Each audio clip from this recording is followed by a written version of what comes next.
بسم اللہ الرحمن الرحیم۔ کھلونے کی دکان پر طرح طرح کے کھلونے دیکھ کے میری آنکھیں کھلی کی کھلی رہ گئی۔ میں ہر کھلونے کو ہاتھ لگاتے بڑے رشک آمیز نظروں سے دیکھتی ہوئی آگے بڑھتی جا رہی تھی۔ ایک سنہرے بالوں والی باربی ڈول مجھے پسند آ گئی اور اسے اٹھا کر جوں ہی میں پیچھے موڑی تو چاچی نہیں تھی۔ میں نے دائیں بائیں دیکھا، پھر دل میں سوچا کہ یہ چاچی کہاں گئی۔ میں بے خیالی میں باربی ڈول اپنے سینے سے لگائے دکان سے باہر نکلنے لگی ہی تھی کہ دکاندار نے مجھے پکڑ لیا۔ یہ گڑیا کہاں لے کر جا رہی ہو تم؟ تو میں نے بخلا کر گڑیا کو دیکھا اور پھر دکاندار انکل کو، اور پھر دکان کے دروازے سے باہر سڑک کی طرف دیکھنے لگی اور پریشانی سے بولی، وہ میری چچی میرے ساتھ تھی، پتہ نہیں کہاں گئی۔ کون چچی؟ ہم نے تو کسی کو نہیں دیکھا، دکاندار نے مجھے گھورتے ہوئے کہا۔ میری چچی بھی میرے ساتھ اس دکان تک آئی تھی لیکن وہ دکان کے اندر تو نہیں آئی نا۔ ہمیں کیا پتہ تم کس کے ساتھ آئی ہو؟ آپ میری بات نہیں سمجھ رہے انکل، میں اپنی چچی کے ساتھ آئی ہوں۔ ٹھیک ہے نا، ٹھیک ہے، تم ضرور اپنی چچی کے ساتھ آئی ہوگی، لیکن یہ گڑیا رکھ دو۔ انکل نے میرے سینے کے ساتھ لگی ہوئی باربی ڈول کی طرف اشارہ کرتے ہوئے کہا۔ تو میں نے باربی ڈول کو اور بھی اپنے سینے پر بازو میں جکڑتے ہوئے کہا، وہ مجھے یہ گڑیا لے کے دیں گی، آپ صبر کریں، وہ ابھی آتی ہی ہوں گی۔ میں منائی تو دکاندار انکل نے مجھے کہا، جب تمہاری چچی اس گڑیا کی ادائیگی کریں گی تو یہ گڑیا تم اپنے ساتھ لے جانا۔ فی الحال یہ گڑیا یہاں رکھ دو اور باہر جا کر اپنی چچی کو دیکھو۔ میں نے بادل خواستہ وہ گڑیا دکاندار انکل کے حوالے کر دی اور اسی وقت ڈھیر سارے آنسو میری آنکھوں میں امڈ آئے اور اب دکان سے باہر کھڑی تھی اور دائیں بائیں دور تک میری آنکھیں چچی کو ڈھونڈنے لگی۔ یا میرے اللہ، چچی کہاں چلی گئی؟ میرے دل میں خوف پھیلنے لگا۔ عصر کی اذانیں ختم ہو چکی تھی۔ یہ ٹیکسلا کا بازار تھا۔ اس بازار کے ساتھ ساتھ ایک ریلوے لائن بھی گزر رہی تھی۔ میں دکان سے باہر آ کر فٹ پاتھ پہ بیٹھ گئی اور چچی کا انتظار کرنے لگی۔ اسی انتظار میں 2 گھنٹے گزر گئے۔ چاچی کا کوئی اتا پتہ نہ تھا۔ وہیں دکاندار انکل اپنی دکان سے باہر آئے اور مجھے مخاطب کر کے کہنے لگے، گڑیا تمہاری چچی ابھی تک نہیں آئی کیا؟ تو میں نے پریشانی سے اپنا سر نفی میں ہلایا تو وہ پھر دوبارہ اپنی دکان کے اندر چلے گئے اور میں پریشانی میں ادھر ادھر دیکھنے لگی۔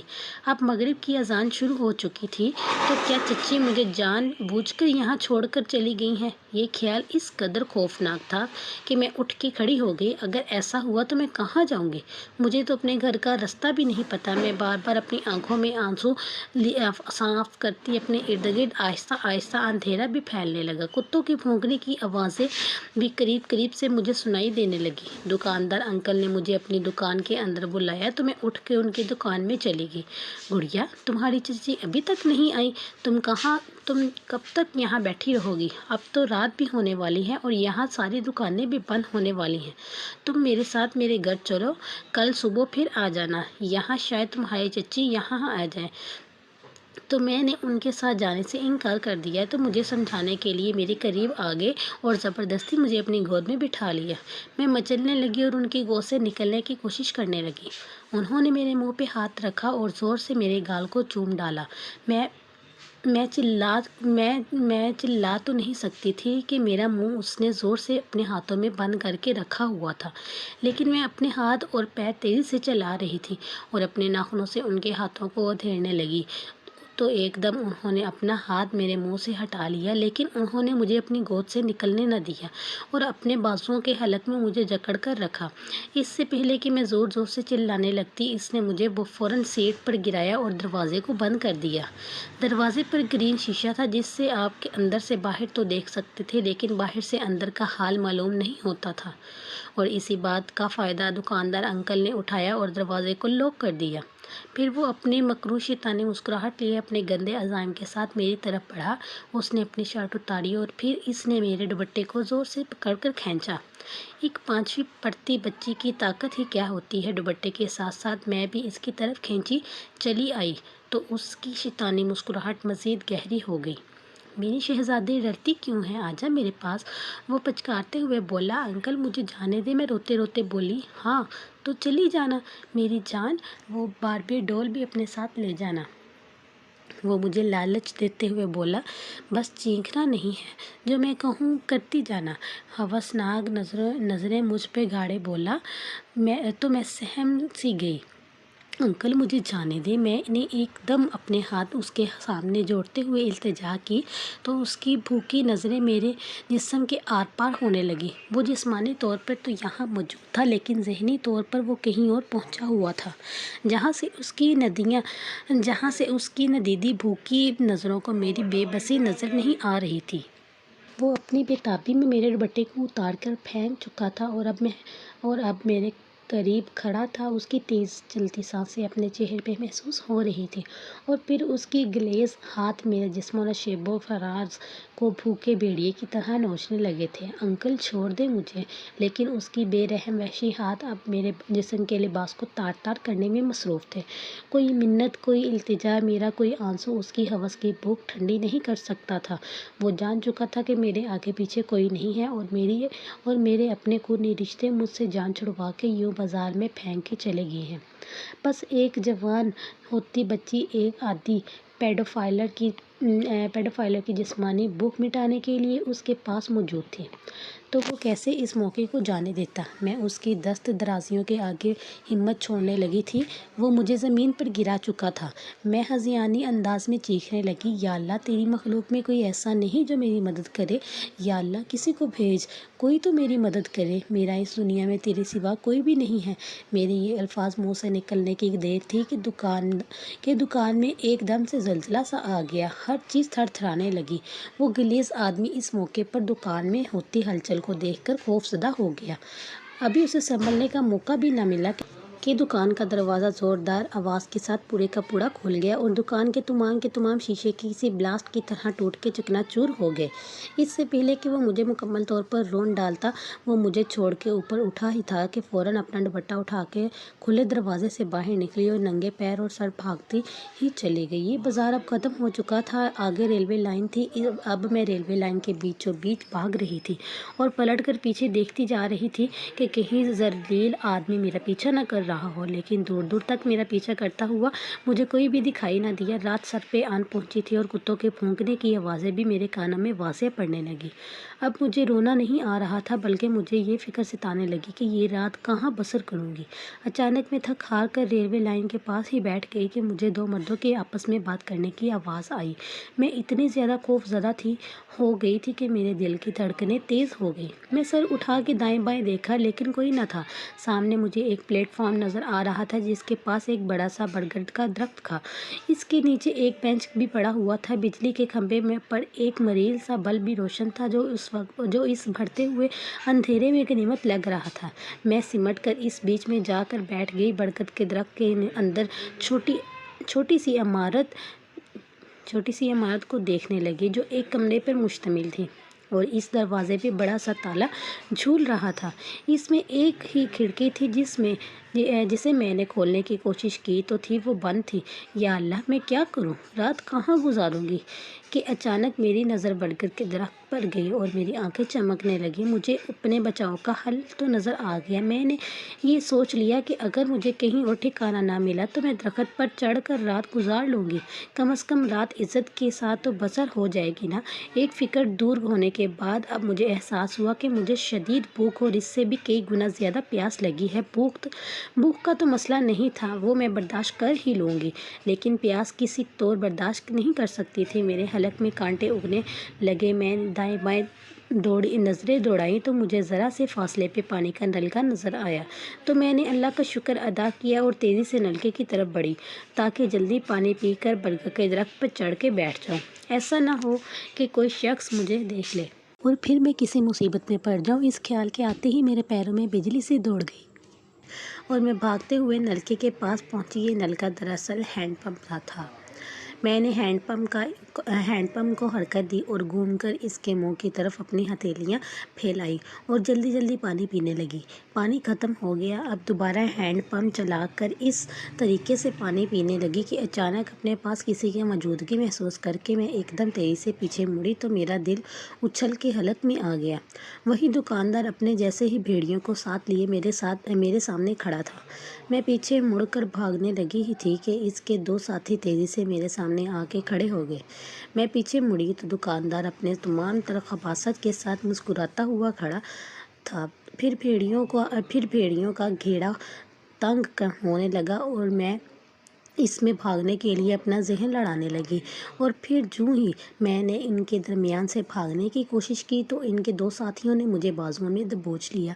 میں چیخنے لگی تھی کہ ان میں سے ایک نے میرا منہ زور سے اپنے ہاتھوں سے بند کر دیا اور پھر تیزی سے گھسیٹتے ہوئے مجھے دکاندار کے پیچھے پیچھے لے جانے لگے۔ دکاندار نے پلیٹ فارم پہ موجود کمرے کے دروازے کے تالے کو چابی سے کھولا اور اس کے ساتھیوں نے مجھے زور سے اندر کی طرف دھکا دیا تو میں جا کر زمین پر گری۔ میرے ہاتھ اور گھٹنے زمین پر گرنے سے چھل گئے۔ وہ تینوں تیزی سے کمرے کے اندر داخل ہوئے اور دروازے کو کنڈی لگا دی۔ دکاندار میری طرف آیا اور مجھے بالوں سے پکڑ کر اپنے سامنے کھڑا کرتے ہوئے بولا کہ تجھے بھاگنے کی بہت جلدی تھی نا، اب بھاگ کر دکھا۔ پھر اس نے بال چھوڑ کر میرے دوپٹے کو کھینچ لیا۔ میں چیخنے لگی کہ ایک زناٹے دار تھپڑ دکاندار نے میرے منہ پہ مارا اور میں دوبارہ زمین پر گر گئی، اور وہ تینوں ارد گرد کھڑے ہو کر کسی ابلیس کی طرح قہقہے لگانے لگے۔ میں ان تینوں کی طرف ہاتھ جوڑتے ہوئے رونے لگی تو ان میں سے ایک نے میری ٹانگ پر اتنی زور سے اپنا پاؤں رکھا کہ میں درد سے چینک اٹھی۔ وہ مجھے دھمکاتے ہوئے بولا کہ اگر میں اسی طرح چینکتی رہی تو میری ٹانگیں توڑ کر باہر پھینک دیں گے۔ میں بائیں سر ہلاتے ہوئے اپنے منہ پہ ہاتھ رکھ دیا اور انہیں ایسا کرنے سے روکنے لگی، جس پر اس شخص نے میری ٹانگ سے اپنا پاؤں اٹھا لیا۔ اس سے پہلے یہ تینوں ابلیس کے چیلے میری عزت کی دھجیاں بکھیر دیتے، اچانک انہیں کمرے میں ایک بہت ہی بھاری بھرکم آواز سنائی دی۔ وہ تینوں گھوم کر پیچھے مڑے تو ان کے سامنے ایک بڑی سی کالی چادر میں لپٹا ہوا ایک نوجوان نظر آیا، جس کا چہرہ چادر میں چھپا ہوا تھا۔ وہ تینوں گھبرا کر ایک دوسرے کی طرف دیکھنے لگے۔ کون ہو تم اور اندر کیسے آئے ہو؟ پھر ان میں سے ایک شخص دوسرے سے بولا، میں نے تو اچھی طرح سے کنڈی لگائی تھی اور اس کمرے میں کہیں اور سے آنے کا راستہ بھی موجود نہیں ہے، اور یہ دروازہ میں نے خود اپنے ہاتھ سے بند کیا تھا، تو پھر یہ اندر کیسے آ گیا؟ اس کے لہجے میں شدید حیرانگی تھی۔ اب وہ تینوں ہی چپ کھڑے تھے اور اس کالی چادر میں ملبوس اس نوجوان لڑکے کی طرف دیکھے جا رہے تھے۔ اس بچی کو چھوڑ دو، اچانک اس کی غمگین آواز کمرے میں گونجی۔ کیوں چھوڑ دیں؟ کیا لگتی ہے تیری؟ کون ہو تم؟ دکاندار جلتے ہوئے لہجے میں بولا، میں جو بھی ہوں تمہیں اس سے کوئی سروکار نہیں ہونا چاہیے، بہتر ہوگا اس بچی کو آزاد کر دو، ورنہ کیا؟ ان میں سے ایک شخص نے ذرا دلیری سے کہا تو ایک دم کمرے میں تیزی سے بو پھیلنے لگی۔ کالی چادر والے کا چہرہ جو چادر سے ڈھکا ہوا تھا، اچانک وہ چادر خود بخود آہستہ آہستہ اس کے چہرے سے سرکنے لگی۔ حالانکہ اس کے دونوں ہاتھ ناک پہ دھڑے ہوئے تھے، چادر سرکی اور اس نوجوان نے اپنا چہرہ اٹھایا، اور پھر جب اس نے اپنی آنکھیں اٹھا کے ان تینوں کی طرف دیکھا تو ان تینوں کی چینخیں نکل گئیں۔ وہ ایک دوسرے کے ساتھ لپٹ گئے، لیکن پھر کسی طاقت نے انہیں ایک دوسرے سے الگ کیا، اور وہ تینوں دیوار کے ساتھ جا کر اپنا سر مارنے لگے، اور یہ عمل اتنی بار دہرایا گیا کہ ان کے سر کے اندر سے بھیجا نکل کر باہر آ گیا، اور اب ایک انتہائی کرہ منظر اس کمرے میں موجود تھا۔ یہ تینوں آدمی اپنی تمام تر غلاظت کے ساتھ مر چکے تھے اور ان کے گندے دماغ سر سے نکل کر جا بجا پھیل چکے تھے۔ کمرے میں شدید بدبو کی وجہ سے مجھے ابکائی آنے لگی، اور ایک دم سے وہ نوجوان میرے قریب آیا۔ اس سے پہلے کہ میں مکمل بے ہوش ہو کر زمین پر گر جاتی، اس نے مجھے اپنی باہوں میں اٹھا لیا، اور پھر مجھے ایسا لگا کہ کوئی مجھے ہوا میں اڑا کے لے جا رہا ہے۔ میری آنکھیں بند تھیں، اور جب میں کھلی تو میں نے خود کو برگد کے درخت پہ سب سے اونچی شاخ پہ بیٹھا ہوا دیکھا۔ وہاں پر ایک مچان بھی بندھی ہوئی تھی۔ اس نوجوان نے مجھے جگتا ہوا دیکھ کر کہا کہ میں اس مچان میں جا کے آرام سے سو جاؤں۔ میں جوں ہی اٹھنے لگی تو میرا پاؤں پھسلا۔ اس سے پہلے کہ میں گر جاتی، اس نوجوان نے مجھے تھام لیا اور مچان پر پہنچا دیا۔ یہاں پر کھانا اور پانی بھی رکھا ہوا تھا۔ اس نے مجھے کھانا کھانے کا کہا، اور پھر نہ جانے وہ کہاں چلا گیا۔ میں نے ڈرتے ڈرتے کھانا بنا اور پانی پیا، پیٹ بھرا تو میں نے اللہ کا شکر ادا کیا اور پھر اپنے بازوؤں کا تکیہ بنا کر وہاں لیٹ گئی۔ ایک کھلونے سے شروع ہونے والے اس سفر نے مجھے زندگی کا تلخ ترین سبق دے ڈالا۔ میری زندگی میں کھلونے حسرت سے بن گئے تھے، لیکن اب مجھے اپنی حسرت سے نفرت ہونے لگی۔ اگر میں ایک دن چاچی کے بچوں سے کھلونا نہ چھینتی تو چچی کے ذہن میں مجھے گھر سے نکالنے کا اتنا بھیانک منصوبہ نہ آتا۔ میں اس دن چچی کے بچوں سے کھلونے چھیننے تھے تو اس کے بچوں نے میری جم کر پٹائی کی، تو میں روتے روتے کمرے میں چلی گئی۔ تو چچی کمرے میں آئی اور مجھے کہنے لگی کہ تم صبح تیار رہنا، میں تمہیں دکان سے الگ کھلونے لے کر دوں گی۔ وہ پوری رات مجھے نیند نہیں آئی۔ جب میں ان کے ساتھ بازار کھلونے خریدنے کے لیے آئے تو وہ مجھے یہاں بازار میں چھوڑ کر رفو چکر ہو گئی۔ میں نہیں جانتی تھی کہ وہ کھلونوں کی آڑ میں مجھے یوں گھر سے نکالیں گی۔ میں یہ بات بہت اچھے سے جانتی تھی کہ وہ مجھے پسند نہیں کرتی، لیکن مجھے میرے ہی گھر سے باہر نکال دیں گی، اس کا مجھے اندازہ نہ تھا۔ کاش مجھے اس بات کا پتہ ہوتا تو میں کبھی ان کی باتوں میں آ کر ان کے ساتھ نہ نکلتی۔ ایک کے بعد ایک ماضی کا واقعہ میرے سامنے آنے لگا اور میرے آنسوؤں میں بہنے لگے۔ چچی مجھے ہمیشہ ندیدی کہہ کر میرے ہاتھ سے کھلونے جھپٹ کر اپنے بچوں کو دے دیا کرتی تھی اور میں کونے میں بیٹھ کر روتی آنکھوں کو اپنے ہاتھوں سے ملتے ملتے چچی کے بچوں کو کھلونے سے کھیلتا ہوا دیکھتی چلی جاتی۔ پھر صبر نہ آتا تو ان کے پاس آ کر بیٹھ جاتی تو وہ اپنے کھلونوں سمیت کمر موڑ کر کھیلنے لگتے یا پھر وہاں سے اٹھ کر چلے جاتے۔ ایسے میں میں سوچتی کہ کاش میری بھی اماں ہوتی تو شاید کوئی کھلونا میرے ہاتھوں میں بھی ہوتا۔ ابا، اماں اور کھلونا میری زندگی کا وہ چاند تھا جس کے پاس نہ جا سکتی تھی، نہ ان کے بغیر رہ سکتی تھی۔ میرے ابا جو ایک فیکٹری ورکر تھے، لیکن ان کی تنخواہ بہت کم تھی۔ ان کے باوجود انہوں نے امی کو کبھی بھی کام کرنے کی اجازت نہ دی تھی۔ وہ جیسے تیسے کر کے خود ہی گھر کا خرچہ چلا رہے تھے، لیکن ان کی اچانک وفات کے بعد امی ہی اس گھر کا نظام چلانے کی کوشش کر رہی تھی۔ لوگوں کے کپڑے سلائی کرتے کرتے وہ اپنا اور میرا خرچہ اٹھا رہی تھی۔ یہ گھر جس میں ہم رہ رہے تھے دادا نے اپنی زندگی میں بنایا تھا اور اپنی وفات کے بعد وہ یہ مکان اپنے دونوں بیٹوں کے نام پر کر گئے۔ اس کے 2 پورشن تھے۔ نچلے پورشن میں چچا کی فیملی رہتی تھی، جبکہ اوپر والے پورشن میں ہم لوگ رہتے تھے۔ میرا کوئی بہن بھائی نہیں تھا جب تک ابا حیات تھے۔ بہت اچھا وقت گزر رہا تھا۔ انہوں نے امی کو کبھی بھی کام کرنے نہ دیا، بلکہ وہ سلائی مشین سے بھی تنگ رہتے تھے۔ یہی وجہ تھی کہ امی ان کے آنے کے وقت سلائی مشین سمیٹ کر ایک کونے میں رکھ دیتی اور صبح جب وہ کام پر چلے جاتے تو وہ سلائی مشین نکال کر لوگوں کے کپڑے سلائی کرنا شروع کر دیتی، کیونکہ وہ جانتی تھی کہ صرف ایک کمائی سے گھر کا خرچہ نہیں چلتا، مہنگائی بہت ہو گئی ہے۔ ابا کی کمائی سے تو بس گھر کا راشن، بجلی، گیس کے بل ہی پورے ہوتے تھے۔ اس لیے انہوں نے بھی سلائی کا کام آہستہ آہستہ بڑھانا شروع کر دیا تاکہ اتنا ہاتھ کھلا ہو جائے کہ وہ بآسانی اسکول میں داخلہ کروا سکے۔ گھر کے نزدیکی سرکاری اسکول میں ایڈمیشن کے لیے انہوں نے پتہ کروایا۔ کتابیں، یونیفارم کا خرچہ معلوم ہونے پر وہ تھوڑا پریشان سی ہو گئی، تو پھر انہوں نے سلائی کے کپڑے زیادہ لینے شروع کر دیے اور انہیں مکمل کرنے کے لیے وہ جس طرح سے محنت کر رہی تھی، اس بات کا احساس مجھے چھوٹی سی عمر میں بہت زیادہ تھا۔ شام 5 بجے ابا گھر آ جاتے تھے۔ اس کے بعد امی مشین پر کام نہیں کر پاتی تھی، کیونکہ وہ امی کا سلائی کا کام پسند نہیں کرتے تھے۔ لیکن جب ابا رات کا کھانا کھانے کے بعد سو جاتے تو امی سلائی مشین لے کر چھت پر بنے کمرے میں چلی جاتی اور پوری رات بیٹھ کر لوگوں کے کپڑوں کے آرڈرز کو مکمل کرتی رہتی۔ یہ پیسے جوڑ کر انہوں نے میرا یونیفارم، کتابیں اور پھر ایڈمیشن اس سرکاری اسکول میں کروا دیا۔ امی بہت خوش تھی، چلو ان کی بیٹی کی پڑھائی کا سبب تو ہوا۔ وہ نہیں چاہتی تھی کہ میں بھی ان کی طرح ان پڑھ رہ جاؤں۔ میری سرکاری اسکول کے داخلے پر چچی نے بڑا مذاق بنایا۔ ان کے حالات ہم سے کافی اچھے تھے۔ چچا سبزی منڈی میں کام کرتے تھے، ان کا کام بھی کافی اچھا چل رہا تھا۔ ان کے گھر میں روز فروٹ اور سبزی کھلی آتی تھی۔